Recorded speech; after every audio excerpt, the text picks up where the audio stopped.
السلام عليكم. صراحة اليوم بغيت نشارك معاكم واحد الحاجة اللي عمرني ما دويت عليها، واللي هي الطفولة ديالي. كاين واحد الجزء من الطفولة ديالي اللي هو السبب في بزاف ديال الحوايج اللي أنا كنعيشهم دابا.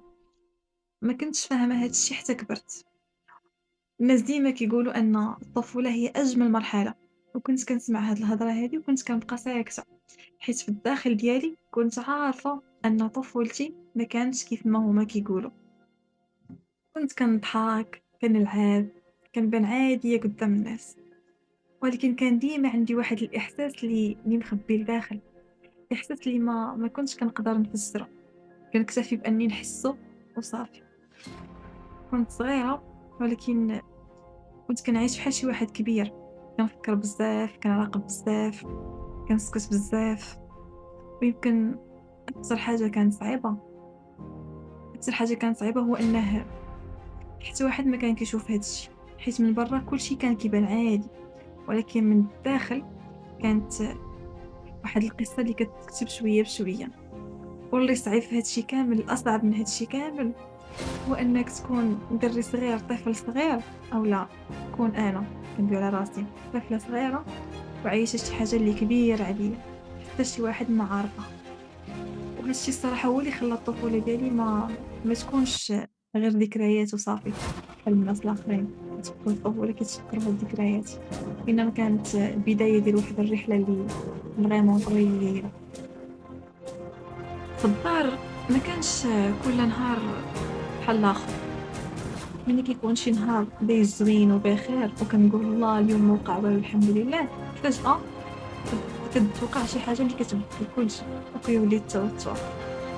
في المدرسة كنت مزيان، كنقرا، كنشارك، كنبان عادية، وحتى واحد ما كان عارف الصراحة شنو واقع في الداخل ديالي، ما كانتش كتبان عليا. ولكن ملي كان كيقرب الوقت يسالي باش نرجع للدار، كنت كنحس براسي ماشي نفس الشخص.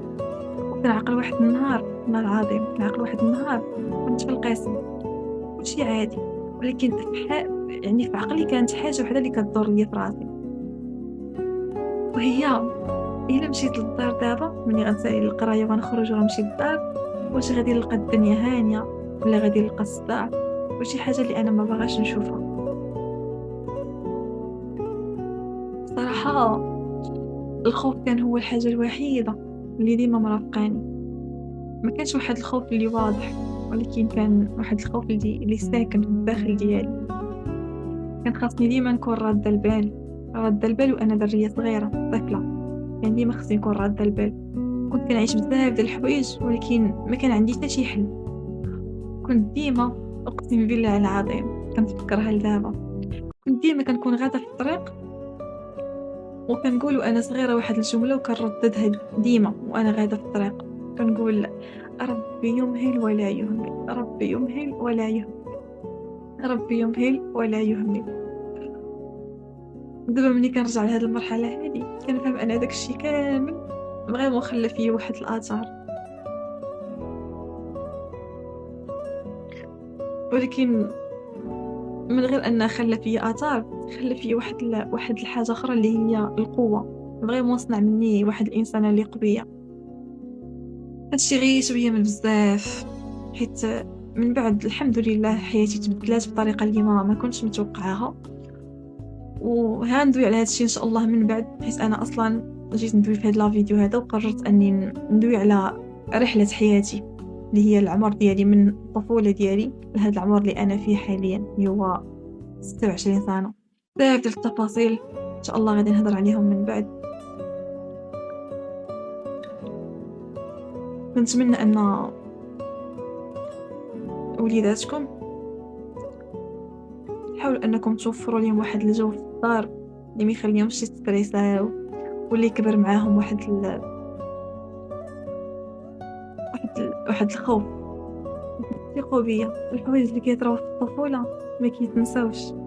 كبر وكتولي راجل اولا كتولي امرأة كتوصل لواحد العمر وكتولي عاقل وشحال من حاجة، ولكن ما كتنساش شنو كان كيوقع معاك في الطفولة.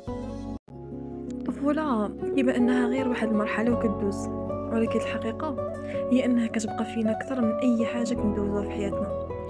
يمكن بزاف ديال الحوايج اللي فينا دابا بدات من تما.